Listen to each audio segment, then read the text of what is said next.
देश के नामी अस्पताल में यदि आप इलाज कराने के लिए आए हैं तो यहाँ लाखों करोड़ों रुपए का बिल भुगतने के लिए बाद में जिंदगी का कोई गारंटी नहीं है।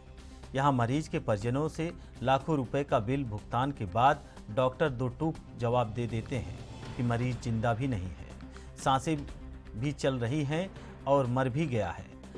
आपको ले जाना है तो लिख कर दो कि हम अपनी मर्जी से मरीज को लेकर जा रहे हैं। ऐसा ही एक मामला नामी निजी अस्पताल से सामने आया है, जिसके बाद परिजनों ने अस्पताल के गेट पर जमकर हंगामा किया। सूचना मिलते ही पुलिस मौके पर तो आई, लेकिन हंगामा कर लोगों को शांत कराकर वापस लौट गई। पीड़ित परिवार ने बताया कि उनके बेटे को बुखार हुआ था। 3 दिन तक जब बुखार नहीं टूटा तो उन्होंने कुरुक्षेत्र के डॉक्टर को जांच कराई, जिसने पीलिया बताया। जांच के बाद उसे गुरुग्राम के नामी अस्पताल में इलाज के लिए भेजा गया। 18 जून को भर्ती कराने के बाद लीवर ट्रांसप्लांट कराने की बात कही गई। इसके बाद मासूम की मां ने अपने लीवर देकर बच्चे की जिंदगी बचाने की भी डॉक्टरों से गुहार लगाई। बताया जा रहा है कि ऑपरेशन के 3 दिन बाद डॉक्टरों ने यह कहा कि उनके बच्चे को ब्लड फंगस हो गया है।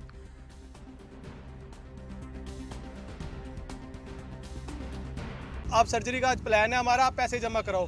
हमें तो ये था कि हमने 12 जमा करवा रखे हैं, 17 का पैकेज दिया, उसी में होगा। वो 12 में से हमारे 11 लाख रुपए खत्म हो गए।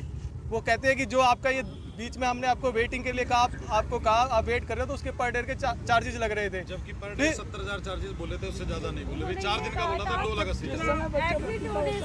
की स्थिति पूरा हॉस्पिटल के अंदर कैमरे लगे हुए हैं। एक सीसीटीवी कैमरे में आप देख के कह सकते हो बच्चा एक बार भी जिंदगी के अंदर, मैं 70 करोड़ रुपए ले इकट्ठे करके दूंगा इनको, चाहे कहीं से मर्जी करके। बच्चे ने एक बार भी ये बोला हो कि मैं बीमार हूँ, उसने एक शब्द भी एक बोला हो कि मैं बीमार हूँ, बीमार भी नहीं बोला उसने। डॉक्टर पूछते थे तू कैसा है, उसका नाम हितेन है। डॉक्टर पूछते हितेन तू कैसा है, वो कहता था मैं ठीक हूँ। वो ठीक था। इन्होंने जो ऑपरेट किया, मेरी बीवी का लीवर लिया। मेरी बीवी का लीवर लेने के बाद इनका पैकेज था बीवी को 5 दिन के अंदर डिस्चार्ज कर देंगे, बच्चे को 14 दिन के अंदर। बीवी को मेरे 5 दिन के जब इन्होंने डिस्चार्ज करना था, उसको डिस्चार्ज करने के टाइम पे इन्होंने देखा कि इसके कोई स्टिचेज में लीकेज हो गई। अब वो पैकेज में है ना, वो उन्होंने डिस्चार्ज करने के बाद एक बार डिस्चार्ज करके फिर वापस बुला लिया। वापस बुलाने के बाद वो हमसे 2 लाख रुपए 2 दिन के और ले लिए। वो इसलिए लिए कि इन्हीं की गलती की वजह से। और ऐसा मेरा नहीं, मैं अंदर से आप जाओगे मीडिया, ICU 10 के अंदर 2 के अंदर ऐसे ऐसे पेशेंट हैं जिनके बच्चों को 2-2 महीने से ऊपर हो गया, और यहाँ पे 5-5 सर्जरियां कर दी है, सब तंग है। जो इनका प्राइवेट रूम है, यानी कि IPD 14th फ्लोर पे, और मेरा कोरोना टेस्ट ठीक है, वहाँ पे किया, जबकि कोई एंट्री नहीं है वहाँ पे। हम रात को रह भी नहीं सकते थे उसके साथ, क्योंकि हमें कोविड का टेस्ट करवाना जरूरी था। बीइंग फादर, इनका कोविड का टेस्ट हुआ, उसके बाद यहीं की रिपोर्ट, यहीं का सैंपलिंग यहीं से हुआ। उसके बाद ये उसके पास एज अ अटेंडेंट रुकने के लिए परमिशन मिली इनको।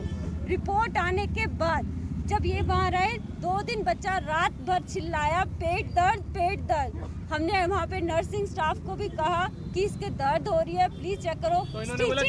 गैस की प्रॉब्लम होगी, स्टिचेस होंगे, तो करके बच्चा अभी तक एनीस्थीसिया में था, तो वो बाहर आया है, तो उसको फील होने लगा होगा। पूरी रात बच्चा रोता रहा, चिल्लाता रहा। खराब कर दी। बीच में संडे आके कहने लगे छुट्टी है, डॉक्टर संडे को सीनियर डॉक्टर नहीं होते विजिट के लिए। डॉक्टर नीलम, डॉक्टर सन, कोई भी नहीं होता विजिट, कोई नहीं होती। जूनियर डॉक्टर होते, जूनियर भी क्या है